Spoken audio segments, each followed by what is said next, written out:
Hey, what's up, everybody? TehPatch, TehPatch.com. This is going to be an awesome day today. Awesome day.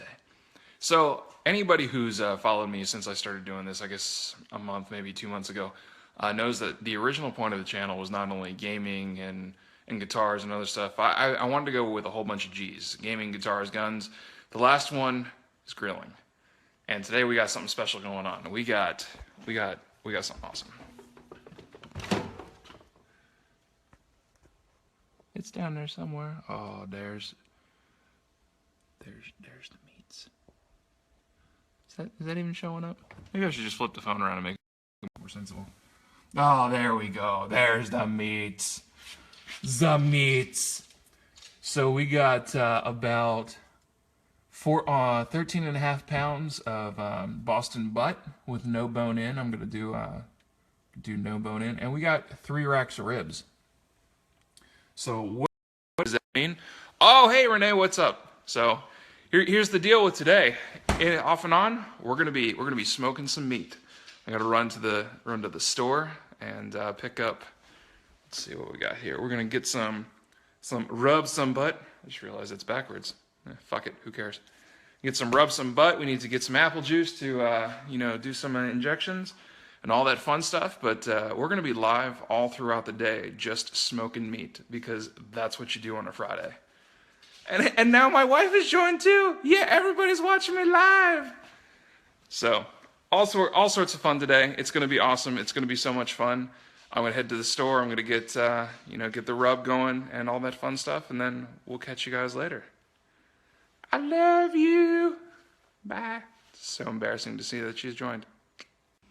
All right, we're live again. Why? Because it's time to go ahead and rub and inject my butt. Now, normally on a cooking show, you would see all this shit put together, in nice little bowls and all fanciness, but that's not how we roll. I literally haven't pulled anything out yet. So we're gonna set the camera up and just fucking go with it. So we'll set the camera up right here, right on my little thing. Hi, wife. So we got our butt rub. We're gonna get some Worcestershire, which I know that's probably not the way to say that. Let's see, what else do we got? We need some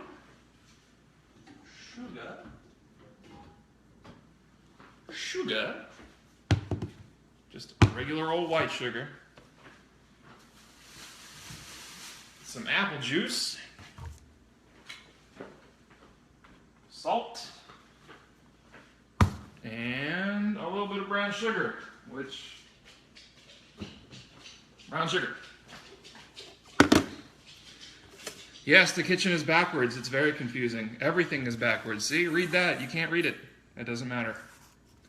Anyway, let's go ahead and get this done. Now, this recipe is essentially, there's a barbecue champion, and I'm saying all this because I'm going to eventually put it back up on YouTube. There's a barbecue champion. His name is Chris Lilly. He's the one who, if you watch Destination America or the Food Channel and all that stuff, you've probably seen his stuff before. And I totally ripped off his recipe. What can I say? It happens.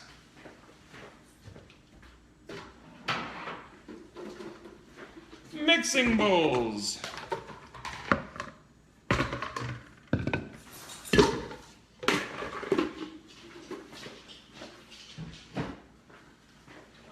So the secret to this, with baking, most people are like, oh, you gotta have exact measurements, because if you don't have exact measurements with baking, bad shit's gonna happen. With injections and cooking, fuck it. So I need water.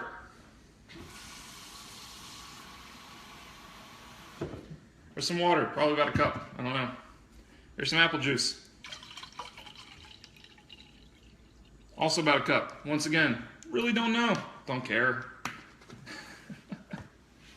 Some salt in here.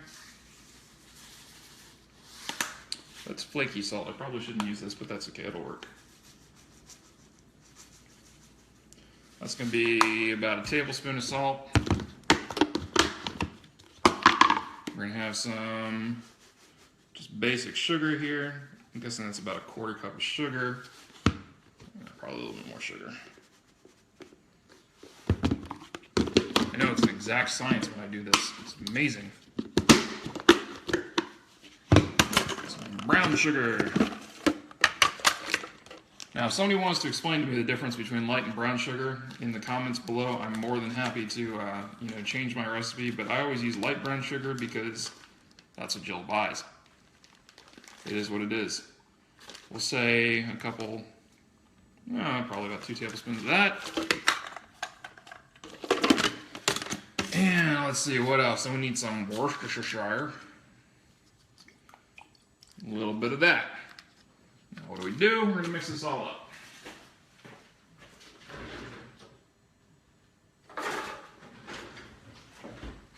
It's amazing.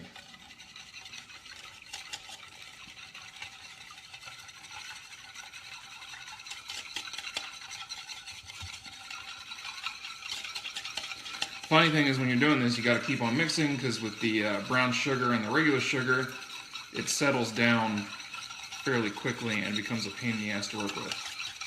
You might actually add a little bit more salt in here. You're more than welcome to taste this, but it tastes vile on its own. It's meant to be put inside pork. I'm not saying that I tried to taste it because I totally haven't. And this coming from a guy who's eaten dog biscuits before. Well, they said they were natural. They said they were healthy for dogs. I figured, why not me too? Right? Like I said, a little bit more salt.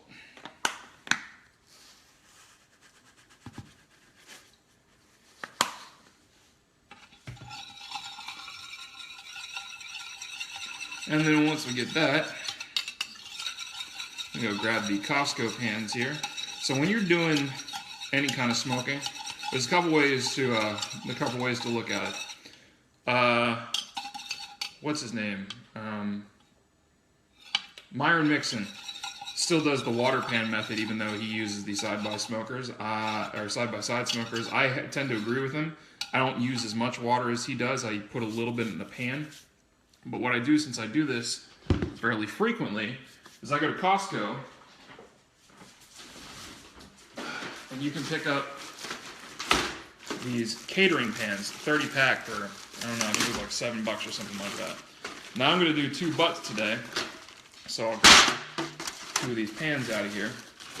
And what we'll do is watch his cups fall all over the place.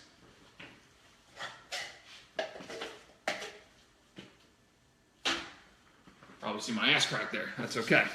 What we'll do is the butts will actually probably leak out some of the injection, and that's going to be the basis for our water pan.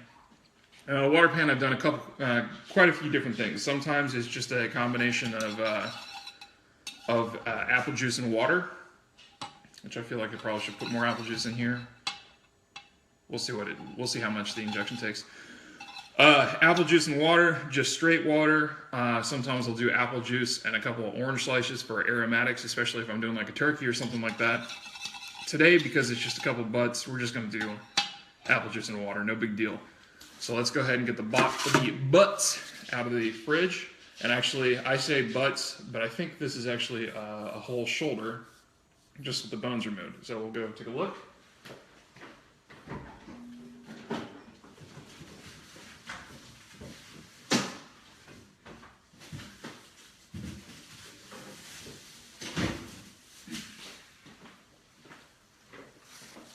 The shoulder.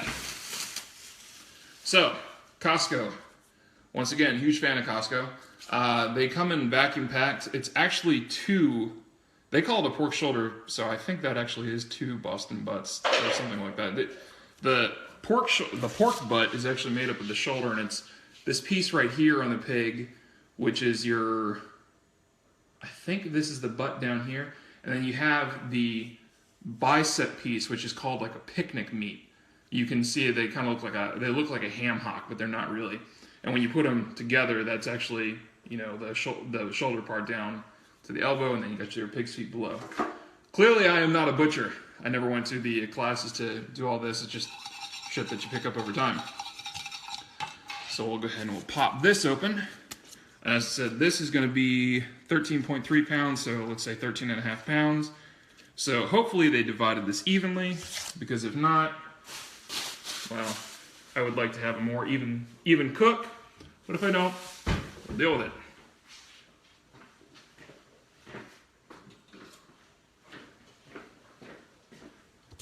Let's see here.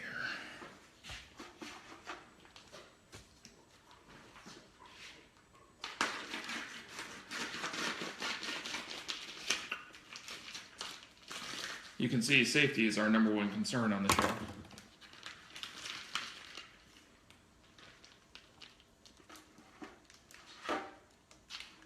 Come on, slide out of there, little pig buddy.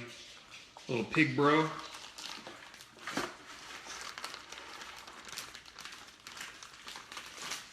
Oh, didn't they not cut this in half? Doesn't look like it. All right. So it looks like we're going to be doing some trim work here. Oh, no, there we go. They did cut them in pieces. Cool. Looks like whoever butchered this did a half-assed job on taking out the blade for the shoulder. So I will pop open that little piggy there and we'll show you what that looks like as soon as we get this guy out here. Oh, come on. Come on out, piggy. Come on out, little piggy. All right, there we go.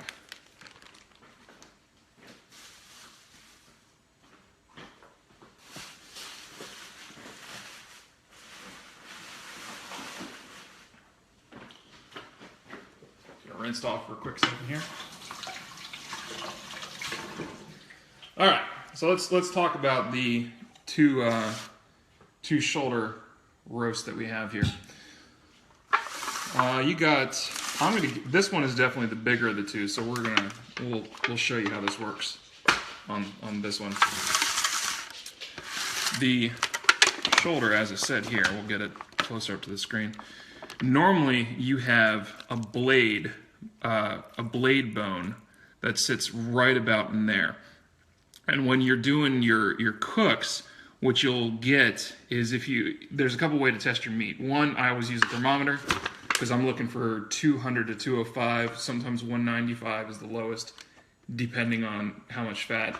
They actually did a pretty good job trimming the fat off here. I mean, there's only, I don't know, maybe 1/8 of an inch. I probably would have liked to see 1/4 of an inch, but that's okay.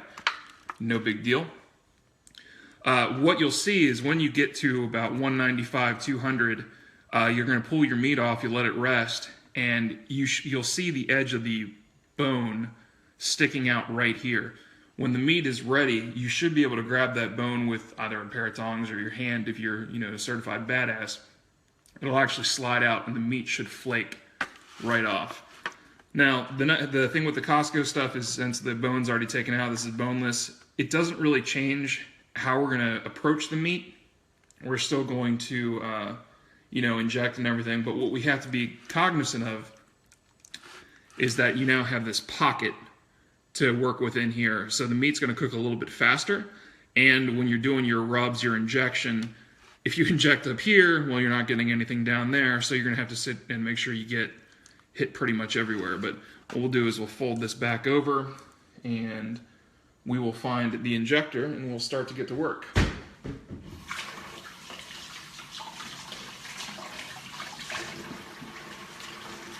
You'll find also that I wash my hands incessantly. I'm not sure why. I guess I'm some sort of OCD or something like that. Whatever. It happens.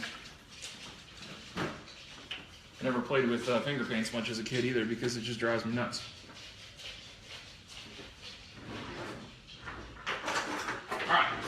Let's talk injectors real quick.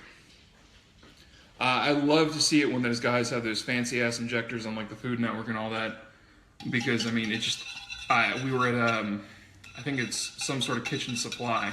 They're a Komodo dealer over there in the coastal town, and this thing is like this. It looks like it's hooked to like a garden sprayer. You would put your water and your plant feed in there, and you would go and spray. It has actually 4 needles on it. It's like $150, and I'm like, that is awesome. However, this is my $7.99 injector from Walmart. The reason that I'm using a $7.99 injector from Walmart is because I've broken like 20 of these things. And I kid you not, that number is not an exaggeration. It seems like anytime I get an injector, it doesn't matter if I've paid like, you know, like a $30 nice injector, or, you know, I've gone down to these $7.99 injectors. I break them all the time. I don't know, maybe it's probably something I do, but either way, let's go ahead and make sure nothing's settled in this. Everything looks good. Everything, it makes me happy. We'll go ahead and we'll pull the injector here. It's going to be a motherfucker to pull. Are we filled up? We are filled up. Good. So let's go ahead and get this little guy in there. You can see the meat already starting to plump up. Well, you guys may not be able to see it, but let me tell you, I totally can. As far as where to inject it, try to think of your meat as like a grid. You could say 1.5 by 1.5 inch squares, and then you're wanting to put it on the corners of those 1.5 by 1.5 inch squares, and that's probably going to get you roughly where you need to be. A good way to also tell how much injection you're actually going to need. Usually I make, you know, more than is necessary, but as I said, I can throw it right back in the water pan. A good way to tell how you know when your meat's actually injected, you're going to start seeing the injection leak out the other pores, and like I said, that's going to be a fairly good indicator. Like, you can actually, if I had a top-down camera, which maybe it might be worth investing in a GoPro or something like that, you can actually see the meat starting to fill out through those cracks down to the bottom there. So this guy, because of the way he was cut, and I go back to the way they pulled out the bone, which pretty much whoever did the butchering on this, I use the term butcher as in, I mean, genuinely fucking butchered the thing, not he butchered the meat, he butchered the meat, or she, I don't know. So, like I said, it's probably not going to hold as much injection as I want, and it's probably going to cook a little bit faster than I want, but that's fine. The nice thing about Boston butts and shoulder in general, even if you got your, let's say, so the party tonight starts, where everybody's planning on eating at 5:30. If I pull these off at 3 and let them sit in like a cooler, which we'll talk about coolers later and how, you know, and how that sets up. If I pull them off at 3 and let them sit in a cooler for, I don't know, like 2 hours, it'd be just as good. Nobody will ever know the difference. And honestly, letting your meat rest in any situation is always going to be a good thing. There's science behind it. Long story short, if you guys haven't heard already, meat dehydrates while it's cooking. That should be the no shit Sherlock stat of the day. But what you do is, when you set it back in your bath here, or in my case, it'll be a clean pan, because we don't want to do any cross contamination, even though it would probably boil out anyway. When I say boil out, the water being in the bottom of the pan. It's going to actually it'll actually reabsorb itself over time as the meat sits down, or sets up, whatever you want to say. So we are getting a decent amount of injection in the bottom. I think what I want to do is I want to hit inside there, and then we'll go ahead and woo, sweet fountain. We'll go ahead and start working on the other one to make sure that he gets enough injection, even though I'm pretty sure I'm going to have more than enough between the two. This guy is,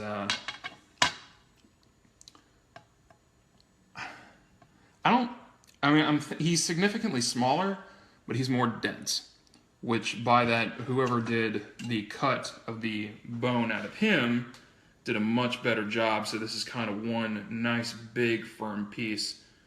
Even though it doesn't seem like there's a whole lot of fat. Of course, this is more the bottom, where that's the top. Let's see what kind of fat. No, there's not a whole lot of fat on this one either. That's unfortunate, but it is what it is. I'm not 100% sure that these boneless guys are really meant to be smoked. But yeah. Oh, he's all mad. But I have used them. This is probably like my 5th time using them, and I've never had a bad experience. So it's kind of one of those, you know, if you're trimming down your own stuff, you're going to want to leave yourself more fat because, let's face it, fat is flavor. New healthy running me screams at the idea of that, but I mean, it is what it is. It's the truth. Continue injecting. Fun facts for those that watch the Ghostbusters video. These little injector guys here, that's actually the head of the wand for the Ghostbuster pack that we built. Fun facts. Neat. It's a neutrino wand because you can tell by the way it is. Internet Memes 101. If you haven't seen that, you should probably climb out from under your rock and go check out that video because it's fucking hilarious. Ooh, he mad. Got a little squirter. It's kind of funny. Like I said, I probably need to invest in a GoPro so you guys can see what I'm doing over my shoulder here, because it is kind of actually, it's very interesting the way that, you know, these pieces of meat pretty much tell you, hey, you have stuffed me beyond all meat-based recognition. Please stop. It's like there might be a pocket. Yeah, there's a pocket under there. Just like on the other one. So we'll get this guy down in here. Can I squirt now? Yeah. I think he's almost ready to be ready to go.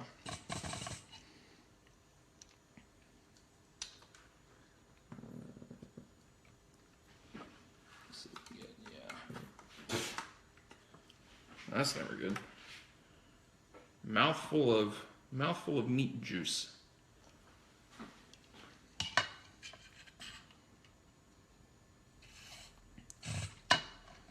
Thinking both of these guys have pretty much as much injection as they're going to take, but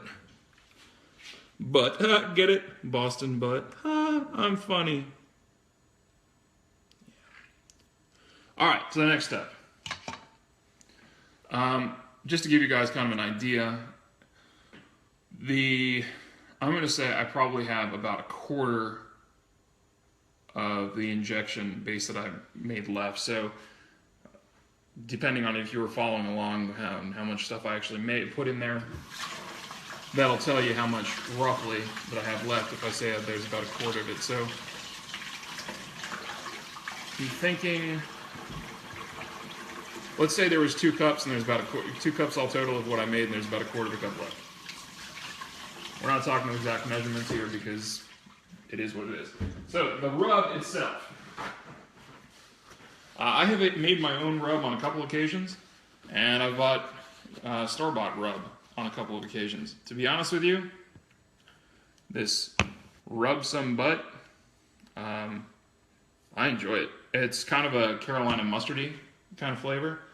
I mean, since moving down to Carolina, it's kind of just become my thing.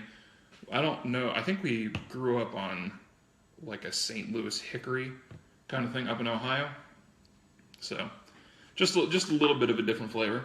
But here's how we do this. 1, we take off our watch. 2, we take off our wedding ring, which we probably should have been doing while I was, you know, shoving my hand up fist deep in this meat. That's a sick joke, and I know it. So to do this, we're going to take just, you know, everyday normal yellow mustard, French's, Heinz, whatever you want to do. And I've actually seen this done with olive oil too.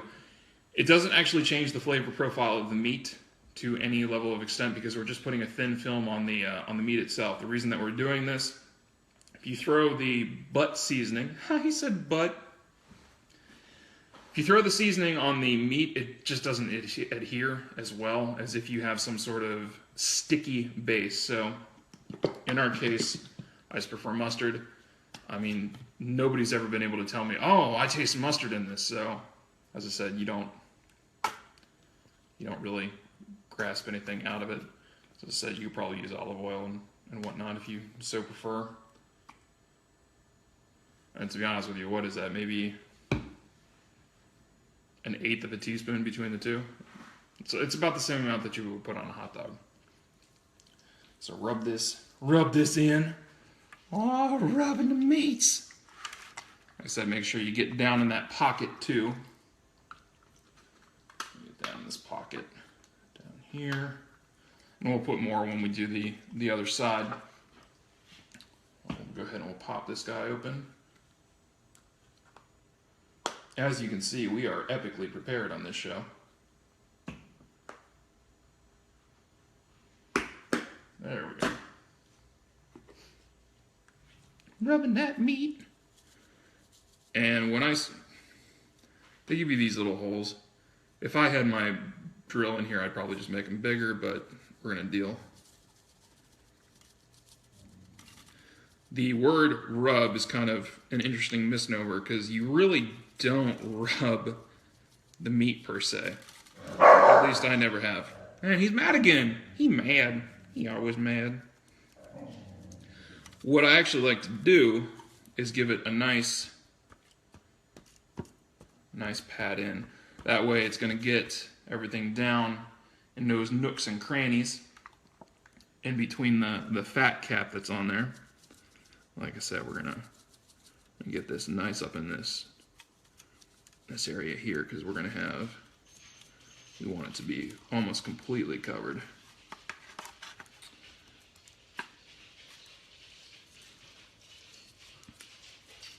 We'll let that sit in there and throw some on the other side here.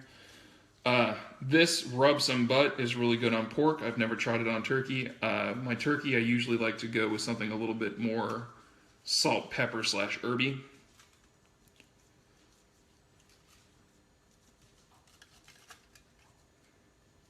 And you can see, I mean, we're being generous with this.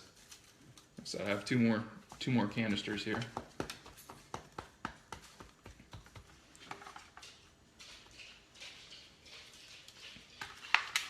We'll go ahead and we'll break open the next one when we move to the next piece or when we flip the meat over.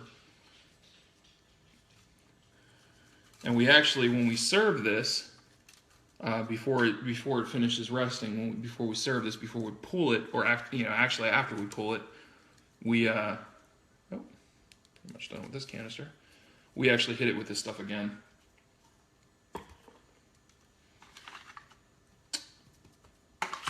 So we'll flip this guy over.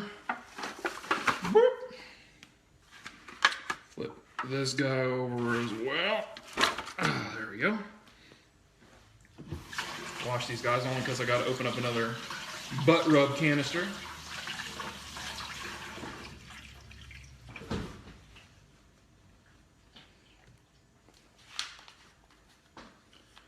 Preparation is key. And as you can see, I am clearly awful at it.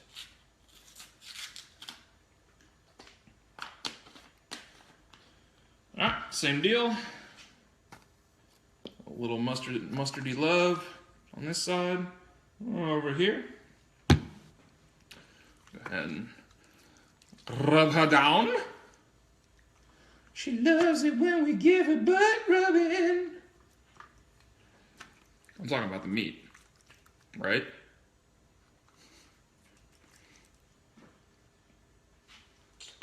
All right. Notice one hand dry, one hand vile. Probably the best way I can describe it, do it to anybody.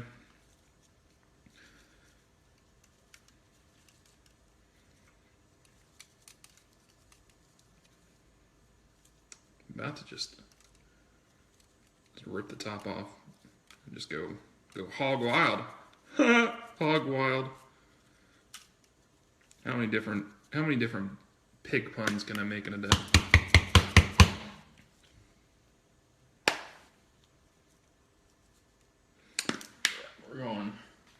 We're going top off on this one.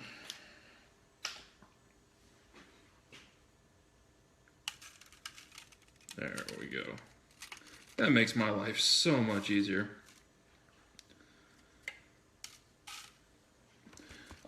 Let's see, ingredients in this. Salt, mustard flour, I don't even know what mustard flour is. Brown sugar, regular sugar, onion, garlic, spices. I'm guessing if I had to take a stab at what spices they use, it's going to be stuff around like mustard seed. There's probably some, or mustard powder. There's probably some celery seed in there. Maybe some sort of red pepper flakes or something like that. It doesn't have a whole lot of heat to it. I find I'm the only person in the house that really likes spicy food. And when I say I like spicy food, it means that I have eaten a ghost pepper whole. So yes, I like my food spicy. Smack that meat. Smack that butt. But for the most part, I'll probably make a vinegar-based sauce that has a little bit of ass to it later. So that will give me the heat that I'm actually looking for, instead of, you know, making the guests enjoy or impart my flavor profile of stupid hot on my guests. Okay. So here's what we got. Actually, this one guy over here can use a little bit more oven.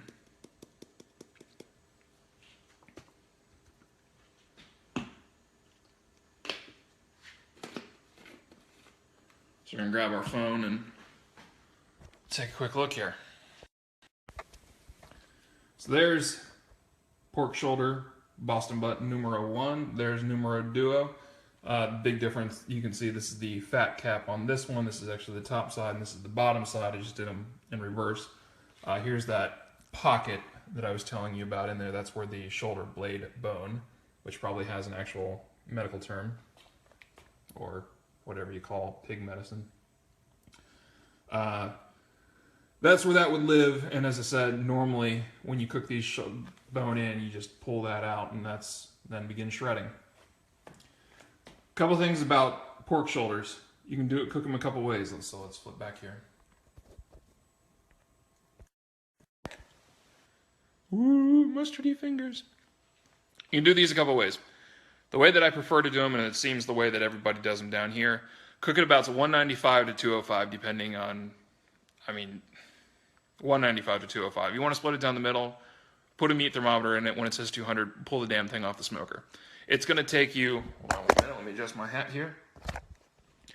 It takes you about an hour per pound, roughly. With these, it's going to, like I said, because there's no bone in there, it's going to be a little bit less. And when I say an hour per pound, that's judged on a smoker that runs about 230, 240. We actually are going to cook a little bit closer to 275, so adjust accordingly for that. That and the fact that these have no bones and have very little fat. Where I'm thinking these are probably going to be done in about, I want to say 8 hours. So it is 8 o'clock now. If we're wanting to eat by 5, what we'll do is we'll go ahead and we're going to start stoking the coals. Technical term. Actually, we're going to get the egg fired up, and we're going to start going to town. So I'm going to pause the live video, and we will be back to do the lighting of the egg. I'll catch you guys in a few minutes. What's up, guys? All right, so now that we've cleaned off the hands, got ourselves outside, we're going to go ahead and we're going to talk the egg, how it works, and how we're going to start the fire here. So, as you can see, my egg is pretty much, yeah, when it comes, it is a very, very beautiful ceramic white. Almost you can kind of tell down in here. That's what it looks like originally. This has seen a few fires, and by a few, I mean a lot. And if you notice, everything looks really clean because I'm deciding to clean out all of the extra crap inside here. And we're gonna start fresh with a new set of coals and all that fun stuff. The reason that we're doing that this morning is with Hurricane Matthew. Flip this back around. Because I live in a coastal city, the amount of humidity in the air, along with the hurricane and the rain, we got a little bit of mold in the green egg. It's actually a very common problem, especially in high humidity climates. So what you do, you throw your coals in there, you light it up, and you let it burn. And by burning, I mean this thing was over 500 degrees. Actually, I actually pegged out the thermometer when I first started it. Let that go for an hour or two, and it kills everything inside. And then, I just take my trusty little scraper guy here. I just scrape off the inside, and as you can see, pretty much good as new. And by new, I mean good as, anything that's been contained fire for multiple times. So how we're going to do this, the way the egg cooks, everything's going to kind of, and this is actually fire in general, everything burns towards the middle. So we have a combination of things here. We've got our big green egg charcoal, we've got a few wood chunks, and we've got multiple wood chips. In our case, since we're doing pork, this is going to be apple today. Usually you're going to use like an apple / hickory mix. The nice thing about the green egg charcoal is it's basically burnt off hickory wood anyway. So that's going to be our hickory. Actually, it says natural oak and hickory, but for the most part, it gives you that hickory flavor. So we'll go with that. Now, let me go ahead and set this over here for un momento, and we're going to talk how we're going to build this up.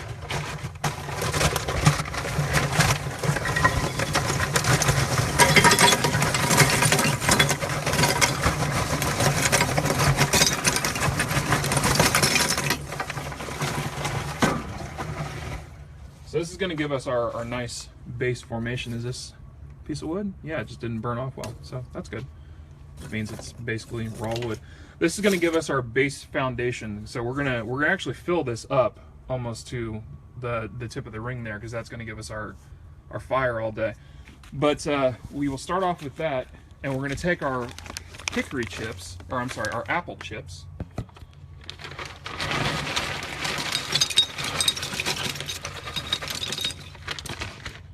And we're going to sprinkle a layer down there, and then what we're going to do is we're going to take our apple chunks, which unfortunately don't have very many.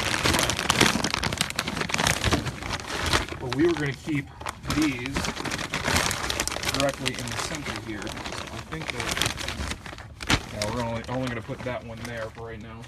So as I said, I don't have many chunks. The idea is charcoal, chips, chunk of wood in the center, and ideally, if you actually could get, like a good cord of apple, you could probably just stick it, straight up and then build around it. Then we'll go ahead and throw another layer of charcoal in there.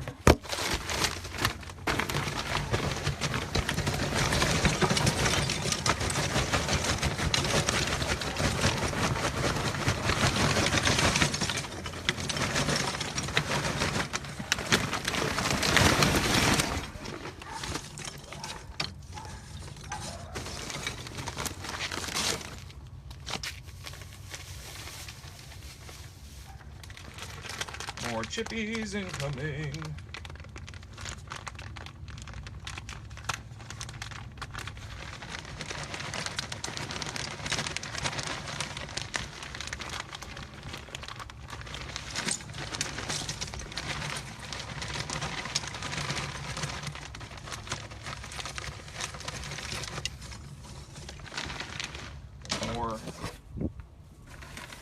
Some more chips in the corner here. We'll get more, whatchamacallit, like actual chunks in the center here.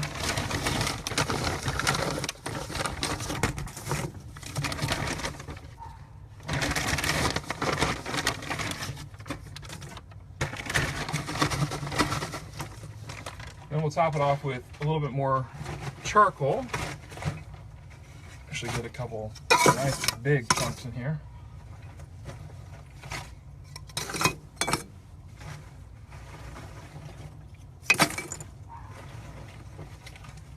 Then we'll talk a little bit about why we do this. And then top it off. Hickory chip or apple chip.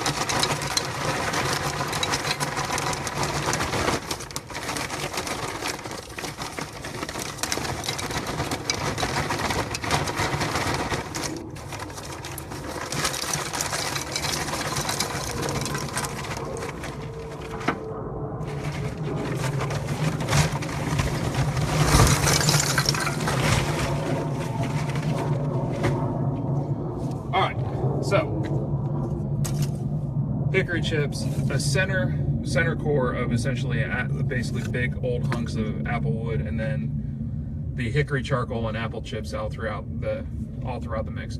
As I said, any fire is going to actually burn outside in. So when we have this core of apple wood here, that's going to be the actual fruity smoke that we're looking for. So when it burns outside in, because we have that core of apple, you're going to get that flavor imparting up as your main wood, on top of the fact that you've got your hickory burning around here. So in a way, you've got hickory as your heat source and your apple as your flavor source. Yes, the apple wood's going to give you a bit its own heat, but realistically, we're wanting the apple to be more our core flavor in this case. Hence why we use apple juice and sugar and water as our injection. So now that we got that going, let's do a couple things with the egg. Got down here basically you have a 2-stage grate. That's just your airflow control, stage 1, and then you have another ring up at the top. That's going to be pretty much left wide open while we do this, and we're going to have the top left wide open as well. So how do we light it? Shit, we're in the South, man. The only way that anything gets lit, a fucking blowtorch.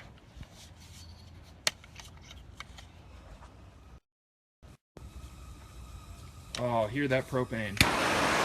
Fire! Gonna snap up the spark real good. Real good.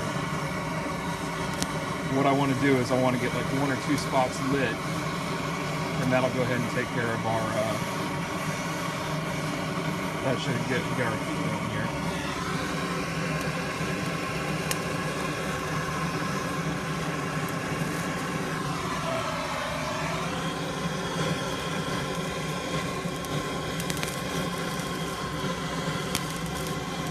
It's like 4th of July.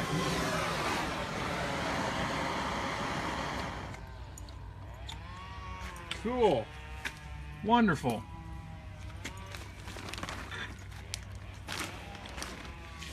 Now what we'll do here is leave this guy lit wide open for about 7 minutes, and then we will go ahead and close him down and start the stoking down process, because what we're going to do is get our dome, once we have our dome temperature up here, once I set that to about 250, I've noticed that it gets close to about 270 around the grates, so that's where we're wanting. So basically we're going to want the thermometer to say 250, and that'll be good. But like I said, we're going to give this about 7 minutes here to start puffing up, and you can actually see that you're looking for this nice cool blue smoke.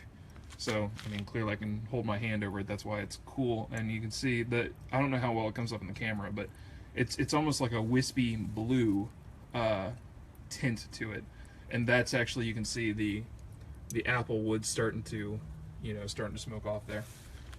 So we'll let that go for a little bit, and we'll check back in once we're ready to throw the meat on, and we'll be good to go. Awesome. I wish I could describe the way it smells, because it smells amazing out here, and I have a feeling that the neighbor... All right, so here's the next step of the meat fire process. So we can see by the thermometer here, you've got it roughly... We're at about 220 right now, which is a little bit lower than we want, but it's a little bit of a colder day, so we're going to be bumping that up. So I'm going to flip this around and show you kind of what we got going on. So in the egg itself, we have this little plate setter. That's going to allow us to cook with the indirect heat. So what we're going to do is grab this egg thingy here, my glove, because I really don't want to grab a burning hot plate, because that would suck. And maybe, there we go. Maybe grab it. And we have the 2 trays here. We're going to use this one because it looks like it has a little bit more liquid. So we're going to pull this guy out for a second here.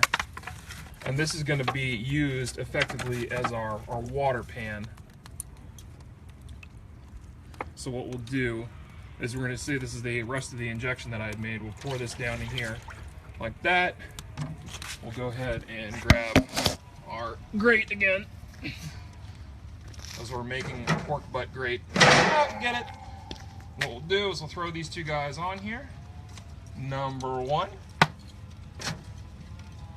and number 2. Use the rest of this juice, and I'll show you what we got going on in a second here. The rest of the juice from this one. Now we will have to move these around in a little bit here, but effectively, here's how they're going to sit. Because that plate setter is going to allow us to have that indirect heat coming up, and you can kind of see the smoke rising around. But we will go ahead and close this guy down.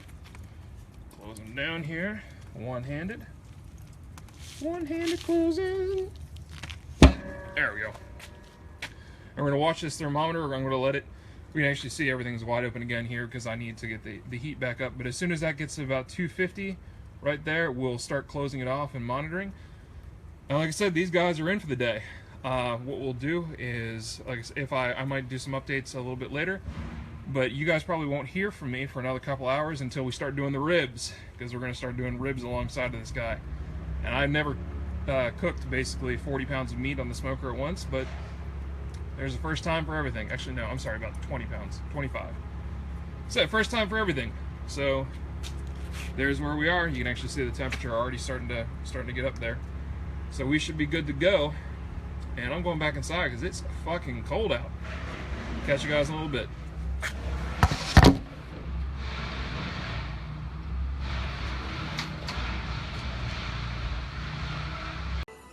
Alright, so it's about noon. Yeah, noon. And it's time to get the ribbies on. Got ribs. Ooh. Same deal. We're going to coat them in a little bit of mustard there. And then we're going to hit them with the same spice since it's all pork. Cut them in half, and I have this nice little ribs like rack thingy, but unfortunately, cutting them in half doesn't allow me for enough space. So, and by the time I have all the other stuff on there, it is whatever. There's Jill. Say hi. Hi. Say hi. Oh, you're answering email. And check it out. I got Paw Patrol on the TV for my little nephew Lincoln, who's not here, but he's here in spirit. Like I said, we'll throw this on, and then we'll sprinkle it down, and then we'll get these on the smoker for about 2 hours, and then we'll pull them off, wrap them up, another 2 hours, and then glaze them again, and it's gonna be tasty.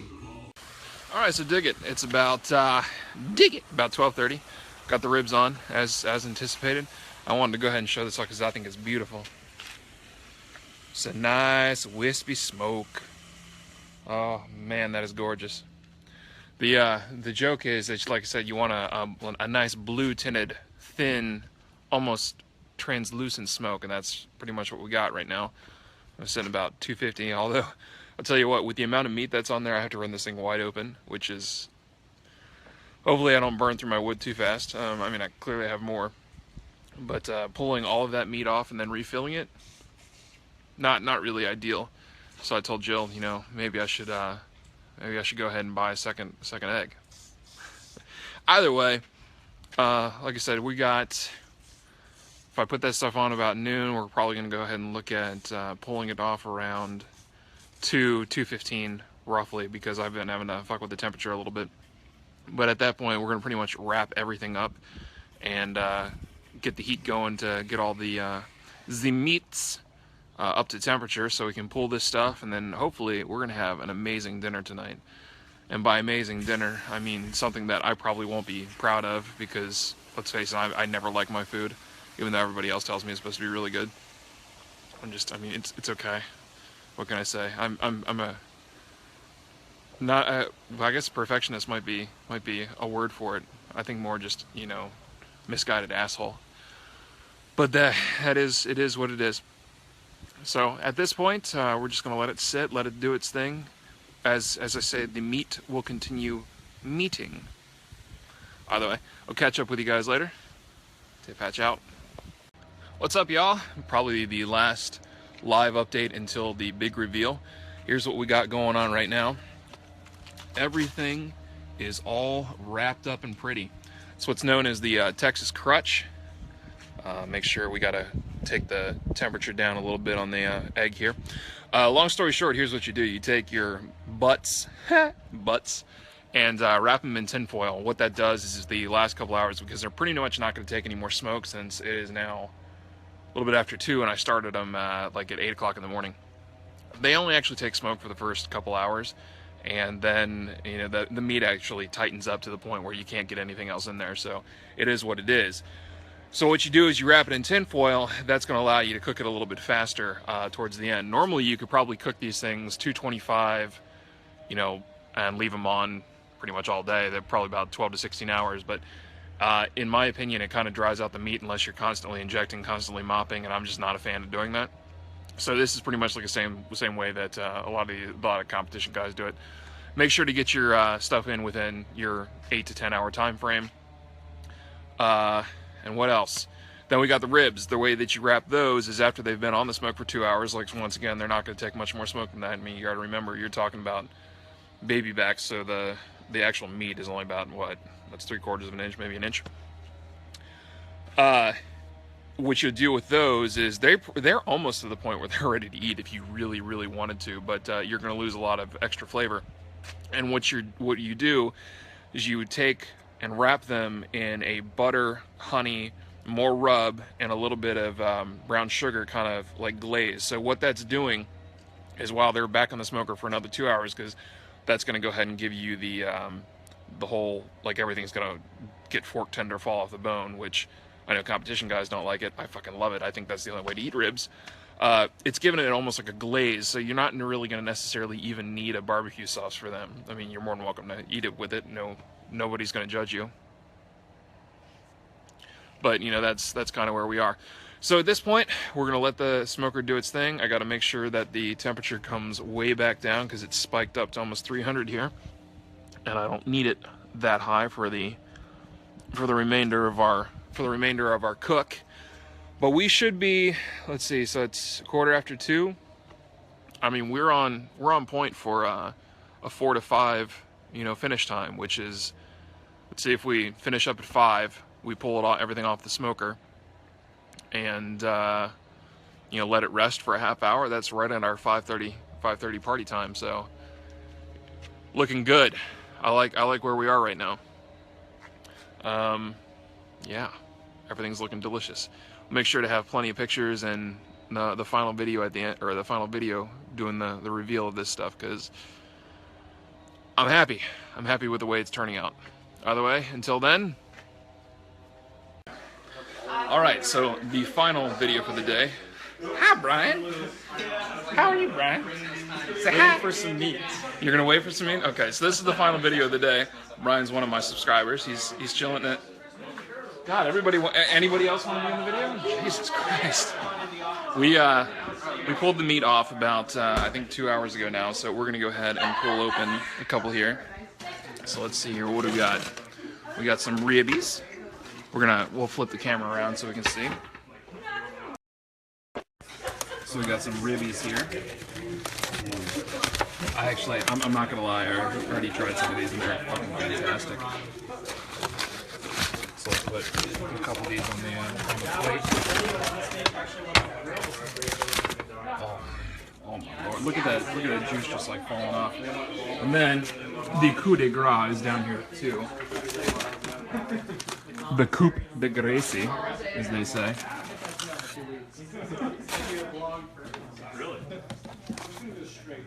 Oh man, this is gonna be delicious. Oh. And also, oh my god, that's fucking hot. So pull this open here.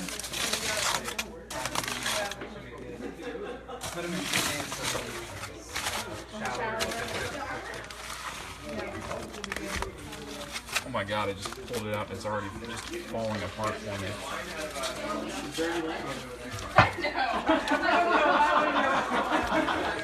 They're making fun of me because of my dirty language. I'm loving my meat. So we're just gonna grab one of the Wolverine claws and we're just gonna. Oh man, look at that, just falling apart. Oh, I'm so happy right now. That's gonna be ridiculous. Anyway, so there's the meat reveal for the evening. I'm gonna go ahead and pull this get the ribs out and serve them up, and we're gonna serve these people because that's what I do. I hope you guys enjoyed the festivities for the day. I hope you guys have a good one. We'll get this posted up on YouTube later as like a conglomeration and all that fun stuff. I'll put the recipes down, and we'll be good to go. By the way, you guys have a great rest of the night, and I look like I'm yellow for some reason. Whatever.